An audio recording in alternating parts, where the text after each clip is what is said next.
ہوئی ہے جو لندن جانے والی فلائٹ تھی کریش ہوئی ہے، کافی زیادہ کیجویلٹیز کی خبر آ رہی ہے، کیا کہیں گے؟ میں تو سمجھتا ہوں کہ ہمارے وطن میں پہلی دفعہ سال کے بعد ایسی ٹریجڈی ہوئی ہے۔ یہ سب لوگ ایئر انڈیا کے جہاز سے لندن جا رہے تھے اور اس میں کافی ہندوستانی شہری تھے اور کچھ باہر کے شہری بھی تھے۔ میں نے جو سنا ہے اس میں یہ ہے کہ جہاز جب اٹھنے لگا اور ہائٹ گین کرنے لگا تو اس میں پاور فیلئر ہونے لگا اور پائلٹ صرف اتنا ہی کہہ سکا کہ مے ڈے مے ڈے مے ڈے، اور جہاز جو ہے وہ ایک بلڈنگ ہے وہاں پہ 4 منزلہ، جو اس میں ڈاکٹر رہتے ہیں، وہاں کے ہسپتال جو وہاں پہ ہے، اللہ جانے ان میں سے بھی کتنوں کی جانیں گئی ہوں۔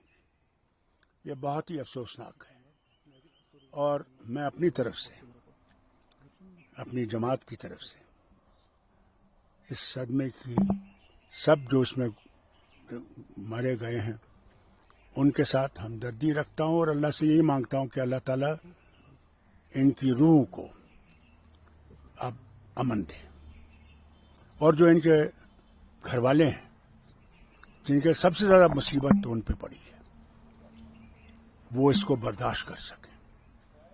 یہ برداشت کرنا آسان نہیں ہوگا، بہت سخت ہوگا۔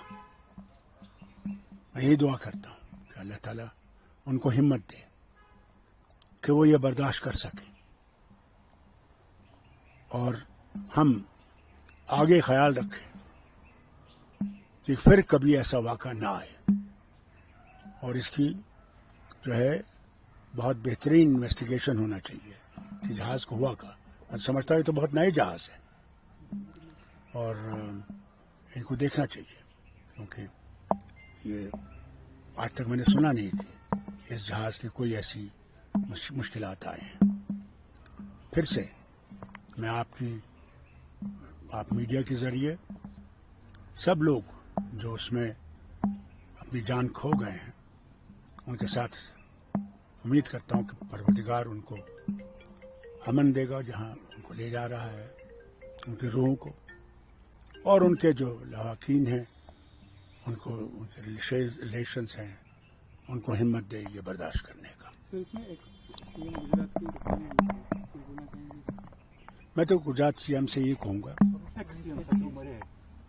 وہ بھی مر گئے، وہ بھی جہاز میں تھے۔ کیا نام تھا؟ راجیہ سبھا ممبر جو بھی دیکھیے وہ بھی اور جتنے باقی ہیں آج تو سبھی برابر ہیں، آج وہ سب اللہ کے ہاتھ میں ہیں۔ ان کے لیے بھی میں یہی کہوں گا کہ ان کو روح کو وہاں پہ چین ملے، باقی تو اس کے سوا میں ہم لوگ کر کہہ سکتے ہیں۔ بہت بہت آپ کا شکریہ کہ آپ تشریف لائے اور ہم لوگوں کو موقع ملا ان کے ساتھ ہمدردی کرنے کا۔ شکریہ۔